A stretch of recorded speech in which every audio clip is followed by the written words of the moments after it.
Tonight's guest. She talks so fast her opinions leave skid marks. Outnumber co-host Emily Campagna. He's fresh out of jail because the big man paid his bail. Former GOP Congressman George Santos. She's as wide as an inch and once dated the Grinch. New York Times bestselling author and Fox News contributor. Catch him. And old ladies everywhere want to unwrap his candy cane. Former NBA world champion and host of the Planet Average podcast.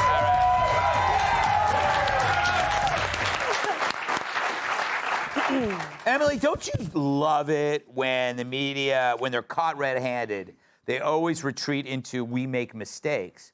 But you can look at almost everything the media does, and it's never a mistake. It's intended. When they make mistakes, they offer it up. But when it's intended, they never offer it up. That's how you know it's real. And this especially is so egregious. The 54-minute splicing together, the totally different conclusion. You know, BBC ran that the summation of the entire speech was, we're going to storm the Capitol together, when the whole point of Donald Trump's speech at that time was, we're going to peacefully assemble. I mean, this is beyond the level of malicious intent and everything needed to pass the bar of this legally. But I'll say this. So Florida only needs minimum contact. And granted, there is a jurisdictional and a procedural bar initially, but all of that stuff is in place to make things fair.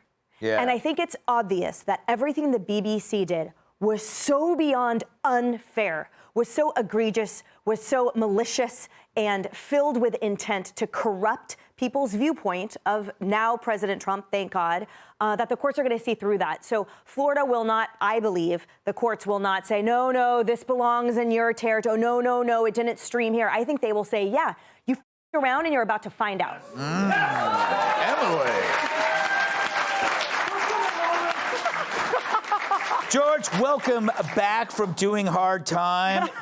Does it feel pretty cool to be an ex-con, to walk around as an ex-con? You know, I was only commuted. I wasn't pardoned. And part of me is just like, you know what? I'm a felon, so people don't with me anymore. Yeah. You walk into, like, dive bars downtown. Like, I'm a felon. Yeah, and just sit at the bar and just go, So give me bad. a shot and a beer.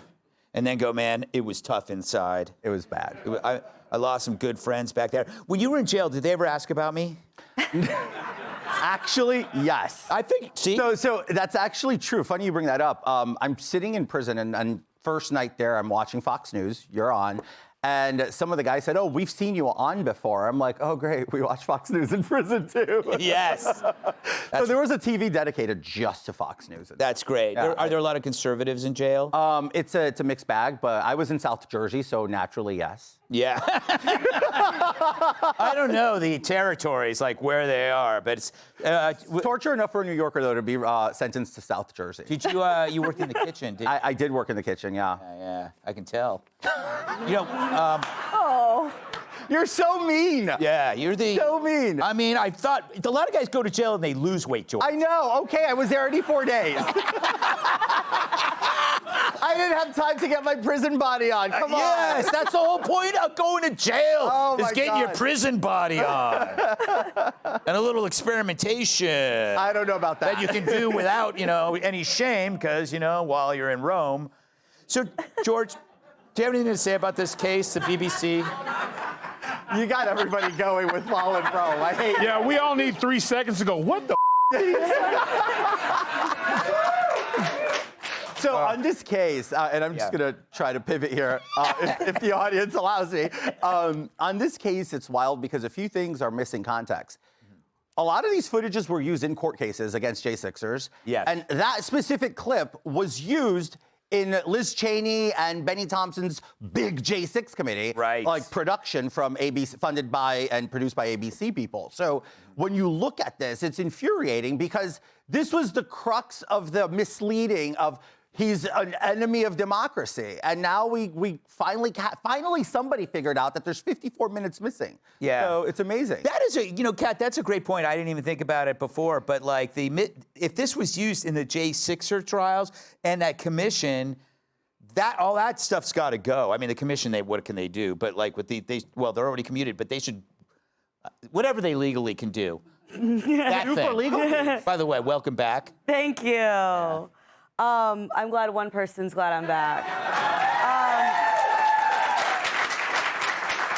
How was jail? Yeah, I got out a lot faster. No, look, nothing will probably come of this. It's really difficult for a sitting president to win a defamation case, as it should be. But so he probably won't. But obviously, I agree with you that it's not really about this. It's about the headlines. It's about getting out there and saying, "Whoa, look at what happened. Look what they did." And what's the BBC may or may not understand, what a lot of these news organizations may or may not understand, is that, forget about the money for a second, the damage that's been done to these organizations because people do know that they did this stuff. A lot of people will straight up just assume that anything they're seeing on one of these organizations is a lie. And there's really, I don't know how you come back from that. I don't know if there is any coming back from that. These have been so damaged that it's like you can get a million things right, but when people see you're the place that did this, you're the place that did it, they just completely tune you out altogether. All right, Mr. Tyrus, what say you about the BBC? Listen, I only watch the BBC when David Attenborough's on. If he's not on, I don't watch it. Oh no, I did like the Murdoch mysteries for some reason, but Yeah. we do the same thing. We help them. We use words that we don't know what they mean anymore. Mistake. Yeah. How do you have coordinated mistakes? Yeah. It wasn't one outlet or one person that did this. It was networks, constantly, same talking points. Senators, same talking points. Everybody was getting their stuff from the same mistake.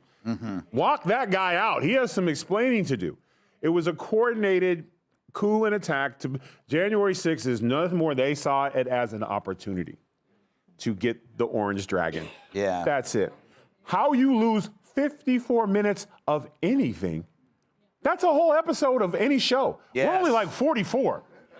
Yeah. Could you imagine if we filmed this and like, hey, Greg, we made a mistake and we only got 2 minutes of the show? That individual would be fired. It then wouldn't go on every show on Fox and cut it to 2 minutes. Yeah. So to say the word "the mistake" is ridiculous. It was a coordinate, and I think his lawyer should look at that. It was a if you went to jail as a result of that, you should be also suing. Yes. You should get on that gravy train. That's true. You know, Class I want action. 20 million. Yeah, my reputation was besmirched. I actually believe that they were guilty. My entire outlook, now that I think about it, is there a lawyer in the house? Like you can sue over feelings. They tried to take down a president over feelings. Yeah. So I think anyone that was besmirched or hurt or ruined as a result of their blatant lie, it's not a mistake. It was a lie. The person that did it probably got a raise. Like, stop it. So everyone should sue. Let's all sue together. Hey everyone, I'm Emily Campagno. Catch me and my co-hosts Harris Faulkner and Kaylee McEnany on Outnumbered every weekday at 12 p.m. Eastern, or set your DVR. Also, don't forget to subscribe to the Fox News YouTube page for daily highlights.